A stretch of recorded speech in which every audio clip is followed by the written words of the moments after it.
ابتديت تاخد بالك ان هم ابتدوا يسرحوا شويه من الموظفين اللي حواليك. طب لا انا في السليم ليه؟ عشان خاطر انا ادائي احسن برضه، وانا كنت عامل اسم احسن منهم والكلام ده كله، وانا محدش يقدر يستغنى عني. وبعدين ابتدوا الشركه تقول لك ايه ده، احنا عندنا ضائقه ماليه وهنبتدي نعمل كذا، يمكن نخفض الاجور والحوارات دي، ولا انا وضع مختلف.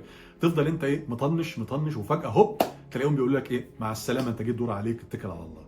فتيجي تقول يا جماعه ده انا عملت مجهود، ده انا كذا، ازاي ده يحصل لي والكلام ده كله؟ هو حصل. حصل وكان في علامات، هم ابتدوا بالناس اللي حواليك، وبعد كده ابتدوا ان هو يدي لك علامات مثلا من خلال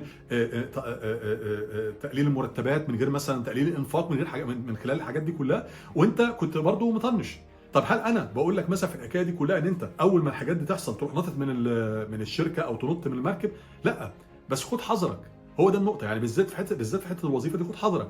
لما يكون الوضع بتاع الوظيفه انت شايف ان لا ممكن الدنيا المركب تكون بتغرق، ماشي، انا عارف ان انت ممكن تكون لويال اللي هو مثلا ايه، اللي هو